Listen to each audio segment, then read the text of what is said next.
new phone. Ay. Adaw. Ay, sana all nice na Oh, diba? Murag iPhone. Pero makabukab. Lar. Oh. Ay, jati. Open. Hindi.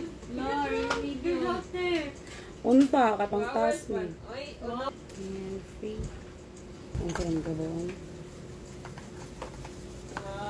Hi everyone! Today I'll give you an update sa nabili nating Realme Note 50 dito sa TikTok last week. Pinalipas talaga natin yung 1 week to check kung talagang legit yung nabili nating cellphone. Disclaimer lang, hindi talaga ako nagbibigay ng reviews, especially sa mga gadget kasi I'm not really that techy. But I can see na lagi siya nag-a-appear sa FYP ko and marami ang interested bumili nito since mura nga and very trending siya. So, I'll share to you yung mga basic information that you might want to know before purchasing this gadget. So, pinakita ko na earlier yung unboxing. So, nakita niyo na meron siyang free na charger at saka itong rubber na rubber casing. So, ito yung phone ko. Ang nabili ko is itong black, color black. Meron din siyang color sky blue. So, as you can see, manipis lang siya. Manipis and magaan. Magaan siyang dalhin. And very classy tingnan and super ganda niya for me. So, ito na siya. I'll show you. Ito yung tsura niya. Just like other phones, pwede nyo siyang lagyan ng password, pwedeng i-register yung fingerprint. Yung fingerprint niya, hindi dito. Dito sa gilid. Dito yung say for example, I'll turn this off. Instead na dito, sa screen, dito sa gilid niya ang sensor. So, ayan. And, meron siyang Google Play Store, which is very important kasi yung reason ko ng pagbili nito, since mura nga lang, is para magamit ko para sa aking mga streaming apps. And, luckily, I tried installing my streaming apps like Popo, like Soya and Diva, Nikki. Meron siya lahat dito sa Google Play Store. Unlike, meron kasing mga phones na hindi nag-a-allow ng ibang applications like some Huawei phones. Okay siya in terms of downloading apps. Yung camera naman niya,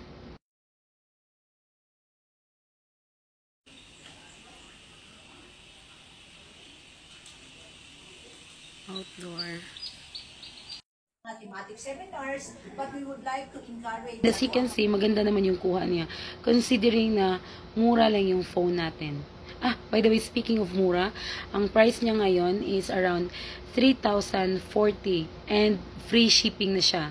Nabili ko to last week. Mas mura siya. 2,799 yung price niya sa live. Yun nga lang yung selfie photo niya, hindi ganoon kaganda.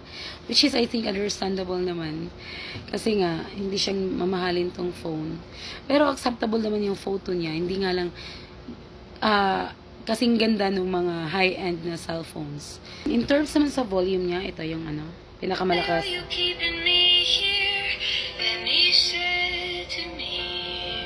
Malakas siya.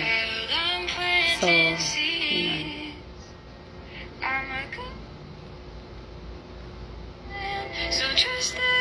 Hanggang 150 yung naka-reflect.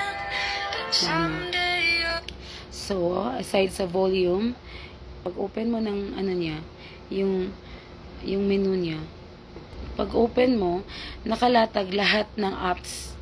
Hindi, unlike ng other phones, hindi ko siya ma-arrange into by folders. Nakalatag siya doon. Pero naman, dito sa labas, dito sa pwede mo naman siyang i-arrange.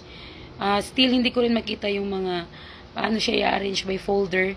Unlike other phones nga, pwede nating by category, by folder, yung mga apps natin.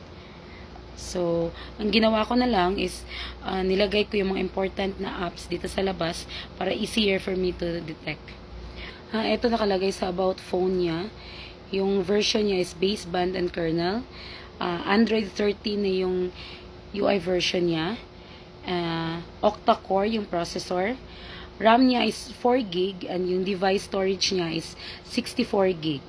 Mabilis naman siya maka-adapt sa Wi-Fi. And also, mabilis din yung charging niya. Fast charging. And hindi siya madaling malowbat. Kasi ginagamit ko siya for my streaming app. And nakaka-survive siya for 1 day. Nakakonect sa Wi-Fi and hindi ko kailangang i-charge. So, I think yan lang naman ang basic na need nating malaman before purchasing this. Meron na nga pala siya nakalagay na tempered glass pagbili mo. So, that's it. I think sulit naman siyang bilhin para sa very affordable price compared sa ating mga other phones now in the market.